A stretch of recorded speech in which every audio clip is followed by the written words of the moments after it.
Assalamualaikum warahmatullahi wabarakatuh. Om Swastiastu, Namo Buddhaya, salam kebajikan. Perkenalkan, saya Ima Kusumanti, dosen program studi Teknologi dan Manajemen Pembenihan Ikan, Sekolah Vokasi IPB University. Pada kesempatan ini, saya akan memaparkan pernyataan diri dalam unjuk kerja Tridharma Perguruan Tinggi, khususnya dalam bidang pengajaran pada mata kuliah yang saya ampu, yaitu Teknik Pengukuran Kualitas Air dan Tanah dengan kode mata kuliah IKN 1107. Mata kuliah Teknik Pengukuran Kualitas Air dan Tanah merupakan mata kuliah wajib bagi mahasiswa semester 2 program studi Teknologi dan Manajemen Pembenihan Ikan Sekolah Vokasi IPB dengan bobot 3 SKS, yaitu 1 SKS tatap muka dan 2 SKS praktikum. Materi pembelajaran yang ada mengacu kepada rencana pembelajaran semester yang disampaikan pada awal pertemuan pada saat kontrak perkuliahan. Pembahasan mata kuliah ini secara sistematis bertujuan untuk menguasai konsep teoritis dan teknis terkait pentingnya pengukuran kualitas air, siklus hidrologi dan macam perairan, teknik pengambilan sampel air, memahami konsep pengukuran parameter fisika, kimia, dan biologi air, dinamika fisika dan kimia perairan, pengukuran jenis dan struktur tanah, serta menganalisis jenis tanah yang tepat untuk kegiatan perikanan budidaya. Capaian pembelajaran lulusan disesuaikan dengan standar kurikulum yang mengacu pada 4 aspek, yaitu aspek sikap, pengetahuan, keterampilan umum, dan keterampilan khusus. Dari ke-9 CPMK yang ada, diturunkan menjadi 13 sub CPMK, dan selanjutnya diturunkan menjadi 14 kali pertemuan perkuliahan dalam penyampaian materi, 1 kali ujian tengah semester, dan 1 kali ujian akhir semester. Sumber bahan ajar yang saya gunakan dalam menyusun materi perkuliahan berasal dari berbagai sumber yang dirancang untuk mendukung proses belajar mengajar. Di antaranya terdiri dari buku teks, artikel ilmiah dan jurnal, media interaktif, dokumen resmi dan kebijakan, kunjungan lapang, hingga melibatkan dosen tamu, baik akademisi maupun praktisi industri. Penggunaan berbagai sumber ini dapat membantu menciptakan pengalaman belajar yang komprehensif dan bervariasi bagi mahasiswa, sehingga learning outcome dapat tercapai dengan baik. Selanjutnya, saya akan menampilkan cuplikan aktivitas pengajaran yang dilakukan dalam kelas perkuliahan.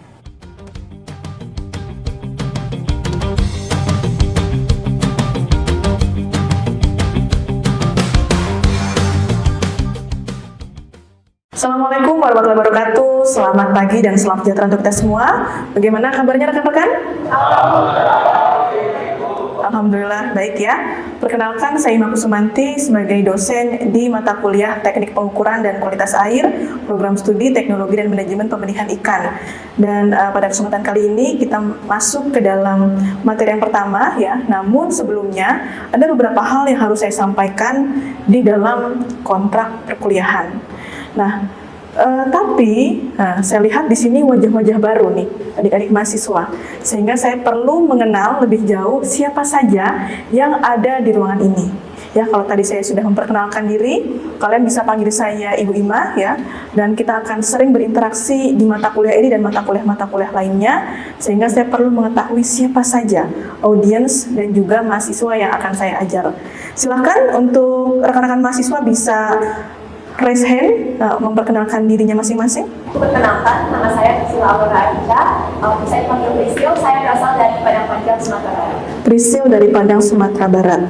Silakan sebelahnya. Perkenalkan, nama saya Muhammad Krishna, biasa dipanggil Jadi, asal Bekasi. Jadi Bekasi. Yang di belakang?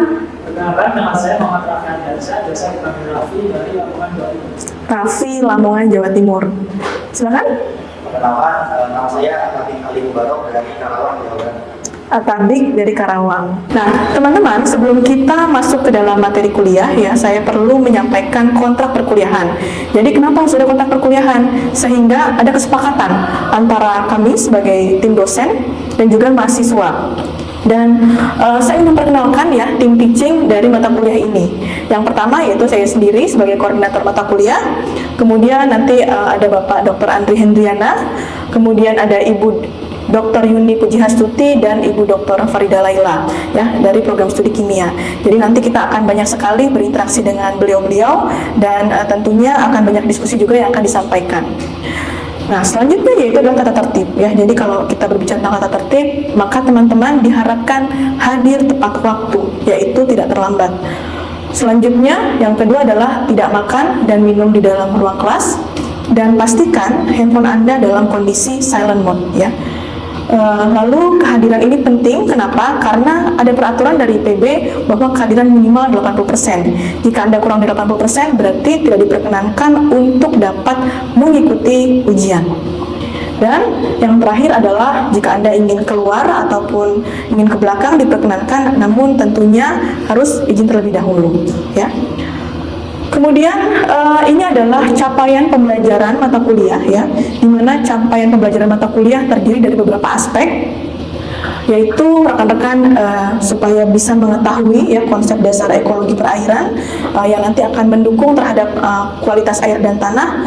Kemudian Anda juga akan melakukan pengambilan sampel air dan juga Anda akan melakukan penganalisisan ya, menganalisis parameter-parameter mulai dari parameter fisika, parameter kimia, dan parameter biologi. Nah, selanjutnya nanti juga akan ada penilaian yang akan diberikan oleh tim ya. Penilaian tersebut persentasenya ada di sini ya, saya bacakan. Yang pertama yaitu adalah ada aktivitas partisipatif hasil proyek. Karena kita sebagai mahasiswa ya di perguruan tinggi, maka pembelajarannya sifatnya harus student centered learning, di mana teman-teman harus aktif berpartisipasi dan juga berdiskusi antar teman lainnya, sehingga nanti akan sebagai kelompok ya, kelompok kecil untuk diskusi terhadap mata kuliah ini ataupun topik-topik yang sifatnya perlu didiskusikan secara khusus. Lalu ada ujian ya, ujian itu terdiri dari ujian tertulis ya, UTS, ujian tengah semester, dan juga ujian akhir semester. Ada ujian secara tertulis dan juga ujian secara praktik. Kenapa? Karena di mata kuliah ini ada praktiknya juga. Nanti kita akan menggunakan laboratorium ya, yang tentunya dalam pelaksanaannya nanti teman-teman perlu mengetahui aturan-aturan apa saja yang sesuai dan juga berdasarkan safety ataupun keselamatan kerja. Namun tentunya akan dibahas pada saat nanti ya pertemuan pertama di praktikum.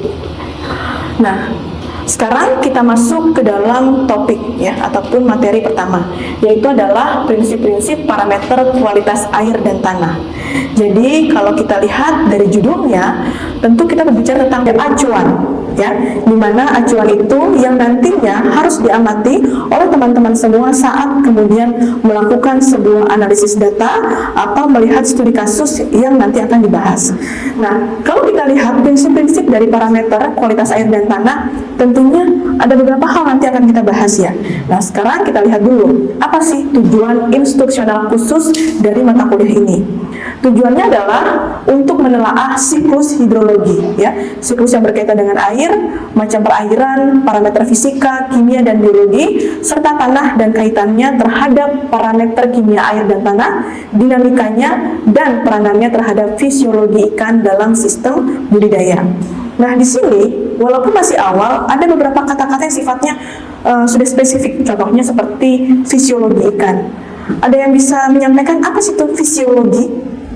Berarti pada saat kondisi ikan dalam keadaan seperti apa? Kalau berbicara tentang fisiologi ya, jadi kalau teman-teman mendengar sebuah istilah seperti fisiologi, kemudian juga morfologi, ya ini harus saya sampaikan di awal supaya kalian juga paham ya maksudnya apa.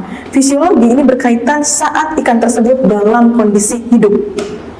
Ya, jadi tentunya berkaitan dengan apa saja sih? Dengan respirasinya, kemudian dengan pertumbuhan bobot, ya, reproduksi dan lain sebagainya. Karena kalau kita bicara tentang budidaya perikanan, ya, apakah ada kegiatan budidaya yang tidak membutuhkan air? Ada nggak? Tidak ada. Sehingga kalau ikan masih dalam kondisi hidup, dia beradanya di mana sih? Dia di air, di perairan. Ya, maka dari itu ini ada terminologi awal ya, fisiologi ikan dalam sistem budidaya. Kemudian kita nanti akan membahas meliputi identifikasi parameter kualitas kimia air serta sifat kimia tanah, kemudian ada dinamika berupa parameter kimia tanah, peranannya dan fungsi-fungsi fisiologis ikan, dan kaitannya antar faktor lingkungan dalam sistem aquaculture. Nah, antar lingkungan ini berarti berkaitan dengan ekosistem. Ya, kenapa berkaitan dengan ekosistem? Karena tentunya saat kita melakukan aktivitas budidaya, ada aktivitas lain yang sifatnya mendukung. Contoh, Anda budidaya ikan nila. Ya, selain Anda melihat airnya, warnanya yang jernih, kira-kira apa lagi nih harus diperhatikan? pH, kemudian suhu, betul ya. Sehingga kita tahu bahwa ikan tersebut apakah dalam kondisi yang cocok atau tidak. Dilihat dari mana? Ya ini dilihat dari faktor lingkungan. Ya, kalau faktor lingkungan sebenarnya kita bisa merasakan ya, oh ini suhunya terlalu panas, kayaknya nggak cocok nih kalau saya mau budidaya ikan koi. Karena untuk ikan koi harus suhunya yang dingin, ya seperti itu. Nah, dalam konsep kualitas air untuk budidaya, ya kita melihat ada beberapa hal. Yang pertama yaitu adalah sistem penyediaan air untuk budidaya itu sendiri. Maka seperti yang saya sampaikan di awal tadi bahwa kalau kita melakukan budidaya perikanan, apakah ada yang tidak membutuhkan air? Tentu tidak, ya. Karena dalam hal ini merupakan sebuah standar yang harus dipenuhi berkaitan dengan prinsip tadi ataupun aturannya. Nah, sekarang kita lihat sumber air itu dari mana saja. Ya, kalau kita lihat di sini ya, mulai dari ada penampungan air, lalu ada sistem transmisi, ada pengolahan air dan juga ada sistem distribusi.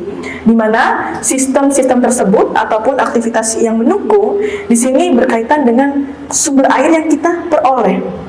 Nah, maka dari itu teman-teman bisa lihat ada sumber air ini berasal dari mana saja sih? Dari tanah, dari sungai, kemudian dari danau, atau bahkan dari laut itu sendiri. Berarti kalau berkaitan dengan sumber airnya, maka penamaannya kira-kira sama atau berbeda ya? Penamaannya hampir mendekati. Contoh, sumber airnya dari tanah. Berarti kolam tersebut merupakan kolam dengan sumber air tanah, ya, dan seterusnya. Jadi kalau kita lihat sumber air ini berasal dari air tanah, air sungai, air laut, dan air hujan. Nah, sehingga sumber air yang beraneka ragam di sini, ya, perlu diolah. Diolah berdasarkan apa? Berdasarkan ya standar air untuk aktivitas budidaya, yaitu kalau kita lihat di aturan pemerintah ada PP nomor 82 tahun 2001 ya. Lalu ada juga peraturan-peraturan yang sudah sesuai dengan standar atau kita sebut dengan SNI, yaitu Standar Nasional Indonesia. Berarti jika kita lihat di sini ya ada sebuah kolam ya. Ini kolam baknya adalah bak beton ya. Sehingga kalau kita amati kira-kira sumber airnya dari mana? Ada bisa memprediksikan dari air hujan kah? Ya, silakan. Mungkin dari sungai. Air sungai. Kenapa? Karena apakah dari warnanya? Apakah dari sekelilingnya itu banyak tanaman hijau gitu ya, jadi mengindikasikan sepertinya ini merupakan daerah yang subur. Karena dilihat dari jumlah kolamnya yang banyak, kalau misalkan kita memakai sumber air dari tanah, itu kemungkinan airnya habis. Oke, ya terima kasih. Jadi kalau kita prediksikan di awal, ya sumber air ini kalau kayak air tanah sepertinya nggak cocok ya, ataupun tidak mencukupi dari jumlah bak yang ada, atau dari air hujan ya, atau bahkan dari air, kalau air laut sepertinya tidak ya gitu, karena kondisinya ini lebih sifatnya tertutup. Nah, sehingga itu bisa menjadi salah satu justifikasi awal, hipotesis teman-teman saat kemudian kita melakukan ataupun mengamati apa yang akan kita lihat. Betul, ini sumber airnya adalah dari sungai ya, salah satunya ketersediaan ataupun tadi kuantitas ya, kuantitasnya. Tapi selain itu kita bisa amati dari warna perairannya. Nah, dalam konsep kualitas tanah budidaya ya, ini terdapat beberapa hal, yaitu seperti penyediaan lahan budidaya, lalu ada studi kelayakan lahan, ada penyediaan lahan budidaya, pengolahan lahan dan sebagainya, di mana penyediaan tanah budidaya ini harus kita kelola dengan standar tanah yang ada. Kalau tadi airnya, ternyata tanah pun juga memiliki ya standar yang harus kita amati. Karena kalau kita lihat secara vertikal ya, tanah tersebut memiliki layer yang berbeda, ya, layer tersebut yang nantinya akan berdampak terhadap kemampuan ia menyerap air dalam suatu lingkungan. Oke, selanjutnya yaitu adalah komponen penyediaan air budidaya seperti penampungan air, sistem transmisi, pengolahan air, dan juga pengaliran air untuk kegiatan budidaya. Dan ketiganya itu harus mencangkup terhadap tadi kualitas, ya, kuantitas jumlahnya, dan yang terakhir adalah kontinuitas. Kenapa? Karena aktivitas perikanan budidaya diharapkan mampu terus-menerus bisa menghasilkan jumlah produksi yang diharapkan.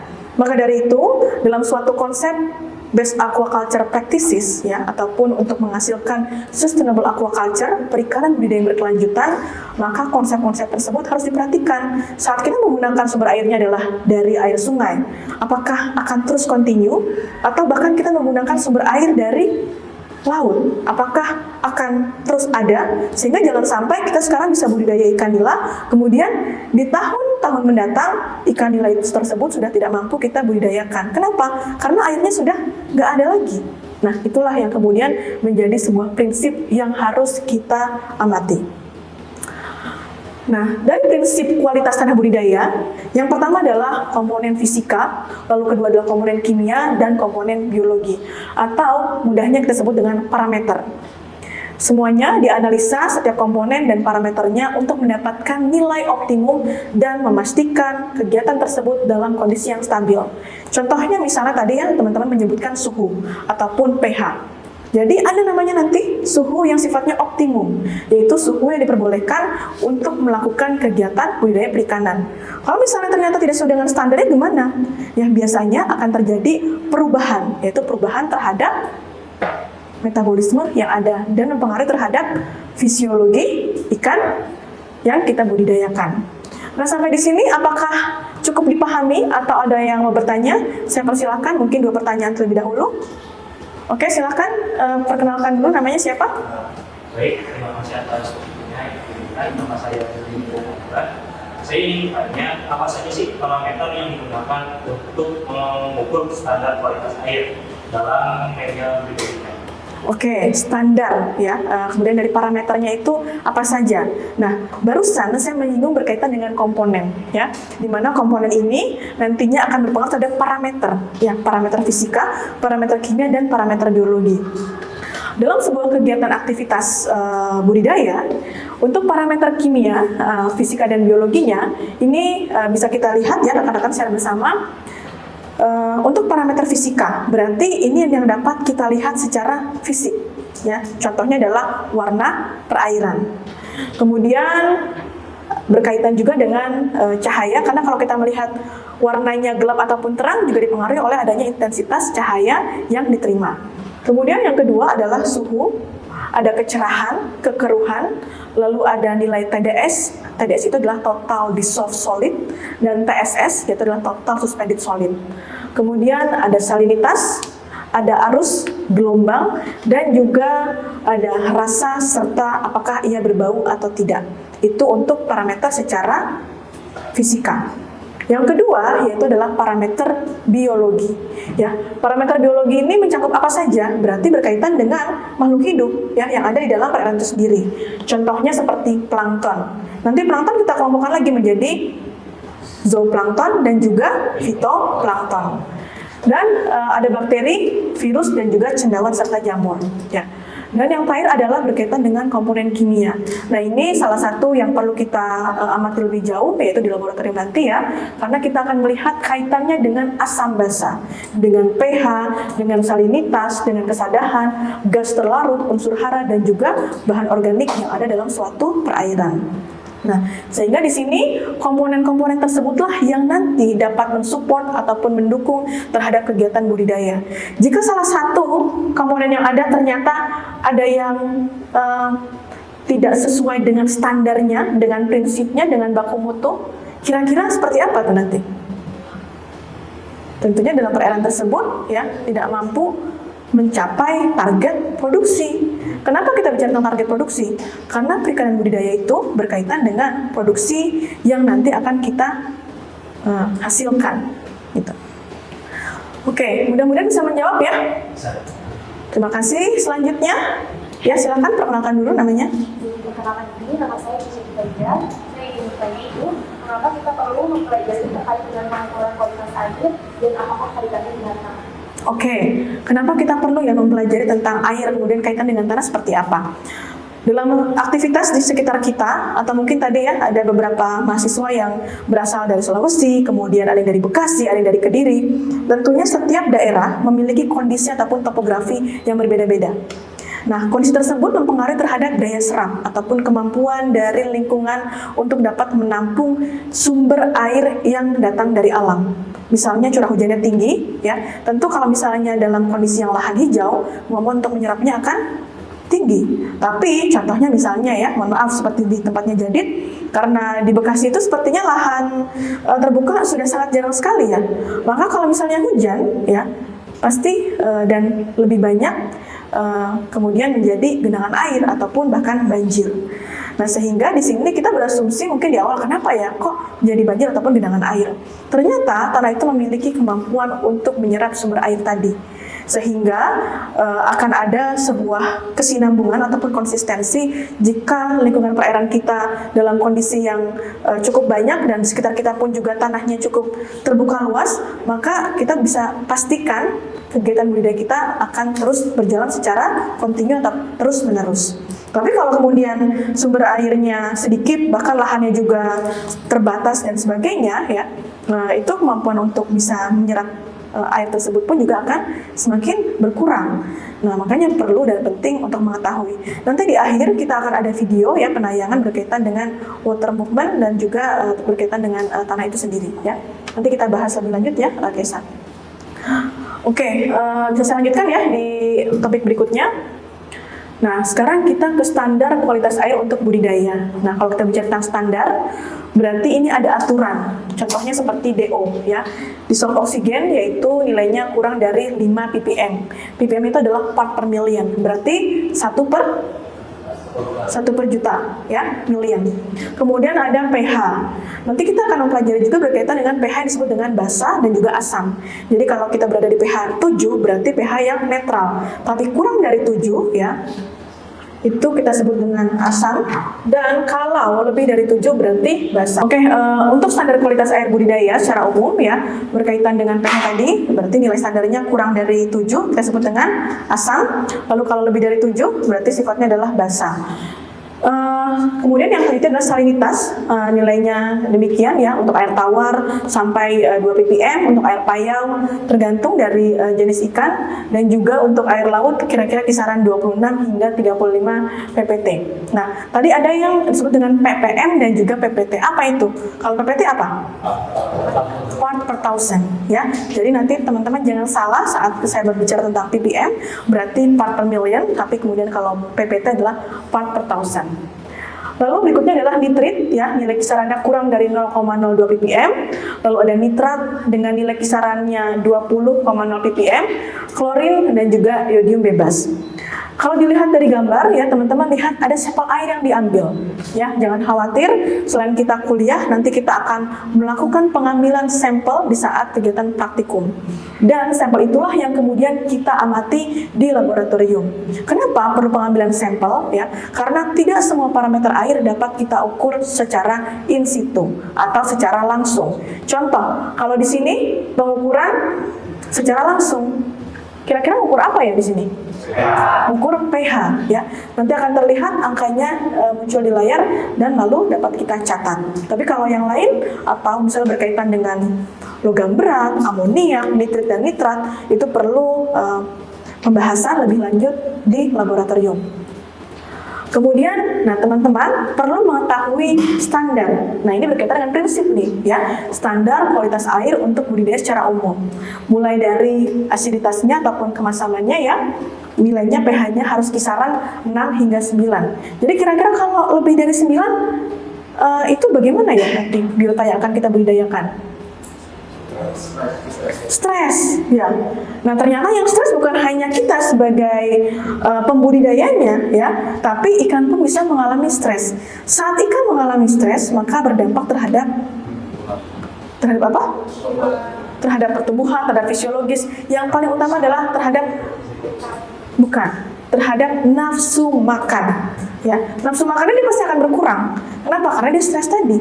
Dan kemudian nanti berdampak terhadap adanya parasit, bakteri, jamur, ya, dan seterusnya, dan kemudian mengakibatkan ikan tersebut dalam kondisi yang mati atau adanya sebuah kematian dalam kegiatan budidaya. Kemudian untuk klorin, aluminium, kemudian alkalinitas dan sebagainya ini juga tercantum ya dalam sebuah standar, yaitu ada SNI dan juga PP nomor 82 tahun 2001. Oke. Untuk parameter biologi tadi berkaitan dengan plankton ya, dan juga yang nanti mengakibatkan alga bloom dalam suatu kegiatan perairan. Dan di sini adalah nama-nama plankton ya. Dan saya harap karena Anda sebagai mahasiswa di perikanan budidaya, minimal Anda bisa hafal 10 nama plankton dan juga mengetahui seperti apa sih yang dinamakan dengan Cetoceros ya, kemudian dinamakan dengan Dinopsis ya, dan seterusnya. Lalu keterkaitannya yaitu adalah dari suhu, nilai pH, dan disolved oksigen, bahwa semuanya ya nanti dalam kegiatan budidaya memiliki keterkaitan. Contoh misalnya disolved oksigen. Disolved oksigen adalah dari apa disolved oksigen? Oksigen terlarut, betul. Nilai DO-nya harus kurang dari 2 ppm. Lalu ada bakteri nitrifikasi yang sifatnya tidak akan bisa tumbuh dan akan tumbuh dengan baik jika mencapai saturasi sampai 60%. Ya, sampai 80%. Oke. Kemudian selanjutnya kita lihat dari prinsip kontinuitas kualitas air, maka air tersebut ya harus dapat memenuhi kebutuhan konsumen dalam waktu yang terus-menerus ataupun kontinu. Dari sini konsep kualitas tanah budidaya seperti yang disampaikan sebelumnya ya, teman-teman harus bisa melihat dari studi kelayakan lahan, penyediaan lahan, pengolahan tanah, dan seterusnya, sehingga nanti kita bisa sama-sama mengetahui standarnya apa yang cocok untuk tanah budidaya. Kemudian ini adalah beberapa ya referensi yang digunakan ataupun teman-teman nanti bisa membaca ya, dan juga saya harapkan tidak hanya sebatas aktif di dalam kelas saja ya, tetapi teman-teman juga bisa membaca literatur dan jurnal, dan nanti dapat kita diskusikan di pertemuan berikutnya. Dan di sini ya ada video yang akan kita diskusikan, yaitu berkaitan dengan water movement in soil ya. Jadi dari video ini kita bisa lihat bersama-sama. Soil reclamation rates are informed choosing site-specific fields, landfills, and other waste areas, as well as underground storage tanks and other uses. The information is critical for planning soil drainage and recreation and utility systems, as well as other crop management practices. Can the information be done? Oke, dari video yang dilihat ada yang bisa memberikan tanggapan? 1 atau 2 orang? Kita lihat yang pertama adalah dari struktur tanah ya, itu berbeda. Makanya warnanya tadi kan ada yang gelap dan ada yang jauh lebih terang. Dan kalau kita bandingkan ya, berdasarkan gaya gravitasi bumi, maka tentunya air itu akan jatuh ke bawah. Tapi karena di tanah tersebut terdapat struktur yang berbeda, yaitu berkaitan dengan daya kapilernya tadi, maka ada perbedaan terhadap kemampuan untuk dapat menyerap air, ya seperti itu. Artinya sepertinya ini teman-teman perlu diskusi lebih lanjut ya dengan anggota ataupun kelompok kecil. Maka dari itu di sini siapa yang komitinya ya, ataupun ketua kelasnya? Siapa namanya? Yusuf. Oke. Jadi nanti Yusuf ya, saya akan bagi menjadi kelompok kecil ya, terdiri dari 4 hingga 5 orang, dan teman-teman bisa diskusi secara berkelompok untuk memastikan kaitan antara video yang ditayangkan tadi dengan kelangsungan perikanan budidaya ataupun sustainable aquaculture. Dan itu akan menjadi pemantik diskusi kita bersama di pertemuan berikutnya. Dan sebelum saya akhiri, apakah masih ada yang ingin bertanya dan belum paham? Sudah paham? Baik, jika demikian sampai ketemu minggu depan, dan mohon maaf jika ada hal-hal yang kurang berkenan. Saya akhiri dengan mengucapkan alhamdulillahirrabbilalamin, wabillahi taufiq wal hidayah, wassalamualaikum warahmatullahi wabarakatuh. Waalaikumsalam.